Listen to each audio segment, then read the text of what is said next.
Introducción a la electricidad. Todos alguna vez escuchamos la palabra o el término electricidad. Hasta sabemos las muchas aplicaciones que esta tiene y que se manifiesta en una gran variedad como los rayos, la electricidad estática, la inducción electromagnética o el flujo de corriente eléctrica. Pero, ¿qué es la electricidad? Son muy diversas las definiciones de este concepto, pero para que entiendan bien de qué se trata, tengo que empezar desde el principio. Todo nuestro mundo está compuesto por materia. Si dividimos la materia en partes cada vez más pequeñas, llegaremos a una partícula diminuta llamada átomo. El núcleo del átomo contiene protones, que tienen una carga positiva, y neutrones, que no tienen carga. Los electrones tienen una carga negativa y orbitan alrededor del núcleo. Un átomo puede ser comparado a, por ejemplo, un sistema solar, como el núcleo del Sol, y los electrones, los planetas. Los electrones pueden ser liberados de su órbita mediante la aplicación de una fuerza externa, por ejemplo, un movimiento a través de un campo magnético, calor, fricción o una reacción química. Un electrón libre deja un hueco que tiene que ser rellenado por otro electrón removido de su órbita, que viene de otro átomo. Conforme los electrones libres se mueven de un átomo a otro, se produce algo llamado flujo de electrones. Este flujo de electrones es la base de la electricidad. La expresión "los opuestos se atraen" es ciertamente verdadera cuando se trata de cargas eléctricas. Las cargas tienen un campo eléctrico invisible que los rodea. Cuando dos cuerpos con cargas similares están cerca, se rechazan entre ellos, pero cuando dos cuerpos con cargas diferentes están cerca, sus campos eléctricos funcionan para crear atracción entre ellas. Cuando vemos un flujo de electricidad, tenemos que considerar sus características. Existen tres características principales de la electricidad: la intensidad o corriente, tensión o voltaje y resistencia. Corriente: el flujo de electrones libres en la misma dirección general y átomo a átomo se conoce como corriente y se mide en amperes.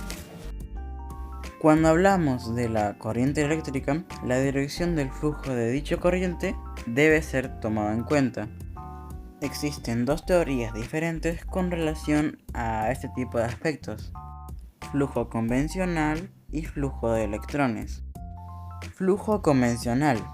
Esta teoría dice que los electrones fluyen de positivo a negativo. Benjamin Franklin estableció esta teoría cuando se sabía muy poco de la electricidad. Flujo de electrones. Cuando se tuvo más conocimiento del comportamiento de los electrones, los científicos descubrieron que los electrones fluyen de negativo a positivo, debido a que los electrones están cargados negativamente y son atraídos por cargas positivas y no por las negativas. Tensión. La tensión es la fuerza que es aplicada a un conductor para liberar electrones, lo que provoca el flujo de la corriente eléctrica. Para que lo entiendan, podemos asociar la tensión a un circuito hidráulico, en donde la bomba es la encargada de provocar la suficiente presión y fuerza al líquido que estamos utilizando. Al igual que la corriente, fluye en un conductor, en la medida que se aplica tensión eléctrica a este. La unidad de medida de la tensión es el volt. Existen dos maneras a través de las cuales la tensión obliga a la corriente a fluir: corriente directa y corriente alterna. Corriente directa. Con este método, la tensión hace que los electrones fluyan constantemente en una sola dirección a través de un circuito cerrado. Este tipo de tensión se conoce como tensión de corriente directa. Corriente alterna. Con este método, la tensión obliga a los electrones a fluir primeramente en una sola dirección y luego en una dirección contraria, alternando muy rápidamente. Este tipo de tensión se conoce como tensión de corriente alterna. Resistencia. La restricción al flujo de electrones a través de un conductor se conoce como resistencia y se mide en ohms. En general, existen 4 factores que afectan a la cantidad de resistencia de un conductor: material, longitud, área y temperatura. Material. Sabemos que la cantidad del flujo de electrones depende de la facilidad con la cual átomos particulares deben sus electrones y aceptan nuevos electrones. Los materiales que permiten eso se les llaman conductores. El cobre, el oro y la plata son unos buenos conductores. Materiales que no sueltan fácilmente sus electrones y restringen el flujo se conocen como aislantes. El hule, el vidrio y la porcelana son buenos aislantes. Conductores y aislantes desempeñan un trabajo de equipo muy importante. Un cable eléctrico tiene un conductor de alambre de cobre en la parte interna con un aislante de revestimiento de hule o goma alrededor. Los electrones libres fluyen a través del alambre de cobre y el hule mantiene los electrones libres en la parte interna para evitar algún choque eléctrico o problema. Longitud. Entre mayor la longitud del conductor, mayor es su resistencia.